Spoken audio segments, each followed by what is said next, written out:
So I've been seeing that many people are able to extend their messages using an online channel. So I figured, hey, let's extend the message. Um, and what better time to do it when the whole world now is on lockdown mode in various forms. People are forced to be in their homes. I figured it would be great to give perspective, especially on how to respond to crisis.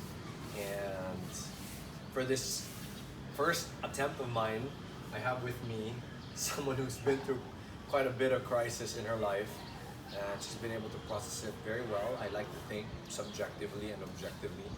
So I have I my have no wife idea what Joy you're going to do here, right now. who's gonna tell me This about is all very spontaneous. so tell me about how do you suggest people respond to crisis, tragedy, things like what's happening right now? Just, just for the record, we had no conversation about how this is going to play out. So this is all very candid and very raw. Idea. I think that I want to share about how my daughter kind of talked to me today because she was crying and she was so distressed because she said, "Mom, I don't want to die." And I said, "What? Why are you so afraid to die?" She said, "Well, because I just think I'm too young. I'm too young to die, and I still want to live on Earth." It was so precious, so tender, so honest, and I processed her fears with her, and we talked about it. And I guess at the heart of it was like I asked her, do you really trust God? Because if you trust God, then you won't be afraid whatever happens to you because you know He loves you, you know that He wants what's best for you, you know that He's in control.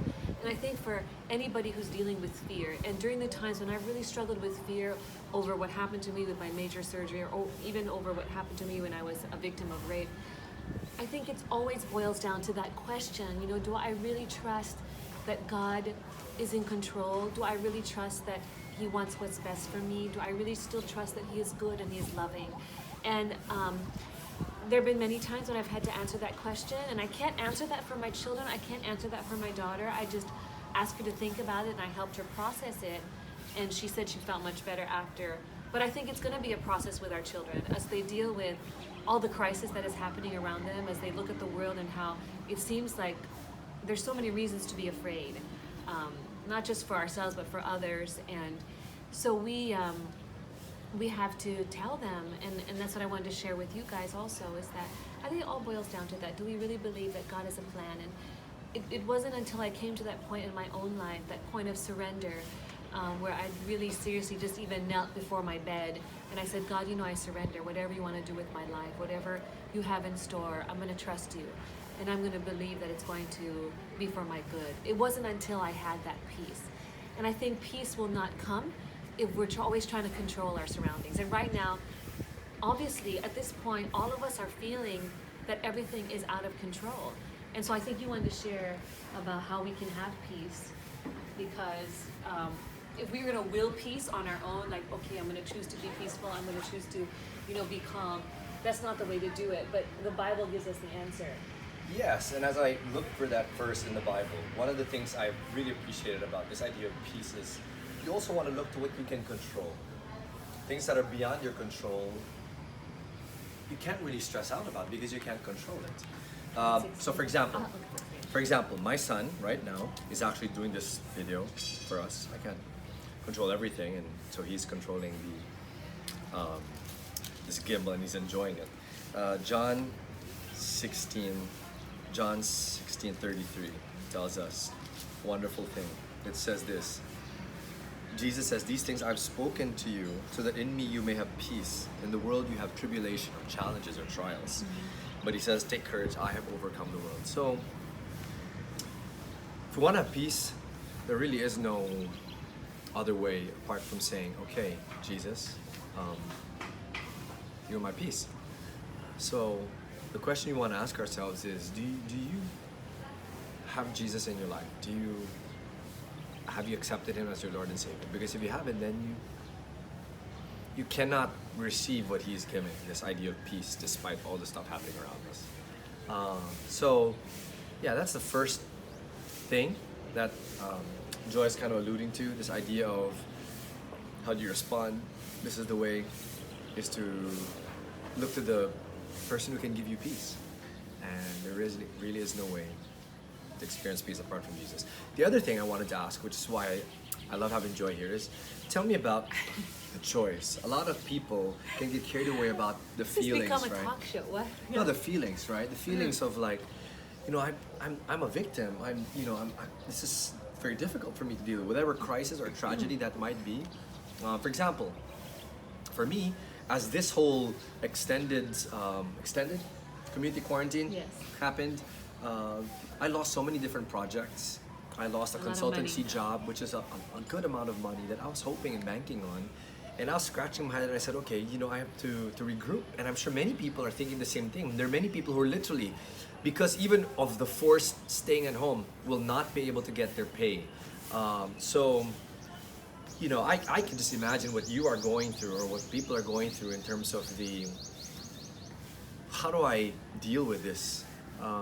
And people are experiencing this frustration, this maybe anger and pain, frustration. So babe, you've been through crisis. How have you been able to process?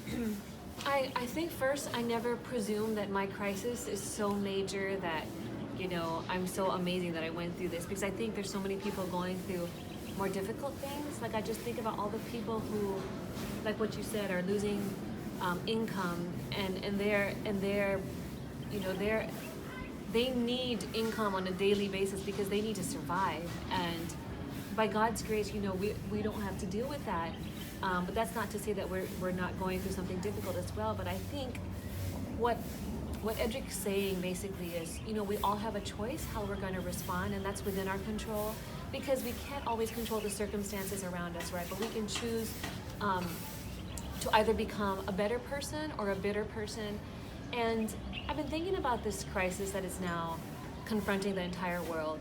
And I think if we can all come out of this, better spouses, better parents, better citizens, better individuals, then even if COVID-19 takes so much from the economy and sadly even may take lives, then at least we would have used what's happening for good. And I think it boils down to choice, because how we respond is going to make all that difference. Like we've been stuck together a lot more, and it's been hard for Edric, I know, to deal with my personality, and there are days when it's hard for me to deal with his personality. And even before this video, we had to apologize to one another and apologize to our children because we were losing Harder for you to deal with me or me to deal with you? It's not a competition. It takes a lot of patience to deal with one another when you're so in your face a lot these days. And we had to apologize to our children and just be honest and say, sorry, because mom and daddy have been irritated with one another. We ask for your forgiveness. And so and then it made me think, am I becoming a better person because of this situation, what we're dealing with? Or am I becoming, worse off spiritually, emotionally? And that's within my control, right? I can choose to respond in a proper way to Edric. I can choose to be respectful towards him. I can choose to be submissive, even if I don't always feel like it. And he knows that. He knows that I struggle with that, What?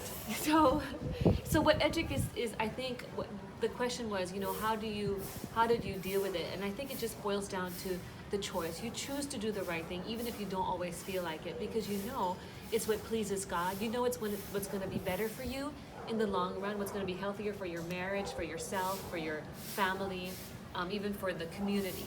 And I just want to say that there's something also amazing about being in a position like this, because when the whole country is dealing with this crisis and there's brokenness and there's hurt and there's pain and there's suffering and there's loss, somehow everyone comes together with a common cause. And I think that's sometimes the very powerful thing about brokenness and pain and difficulty. I went to the grocery earlier and people were so polite.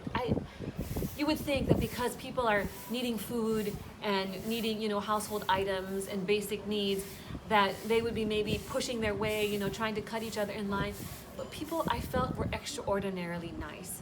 And I just feel like somehow, going through this together as a country, as a nation, as a people, as a world, can bring out and should bring out the best in us, not the worst in us. And I saw that firsthand today, and I was very humbled by it, because people were looking out for each other. and random people striking up conversations about where'd you get your mask, or I have this disease, so I'm a little bit afraid of getting COVID, and how we can just come alongside one another, encourage one another. And so it's not just a choice to respond with the right attitude, with the right perspective, but also a choice to be a blessing. Like, how can we look outside of ourselves and outside of our own circumstances? Like, the people who are in the front lines, the doctors, the nurses, the people in the healthcare industry, in the hospitals, at the clinics, they're risking their lives right now for our sakes. And if we could emulate that more, if we could support them somehow, if we could provide them with food. Like, I have a group of friends, they're doing that, and Edric and I, with our kids, we're trying to brainstorm how can we contribute also. But if we can look outside of ourselves to see how we can be givers during this time and not just takers, because that's the temptation, right? How can we protect ourselves? How can we make sure we're all going to be okay? But there's so much we can do, and this is a choice that we can also make as people, to be still be a blessing during times of crisis. That's why I have her. So, yeah, I hope that gives perspective. That was long, yeah. How do we respond in times of crisis? God bless you guys.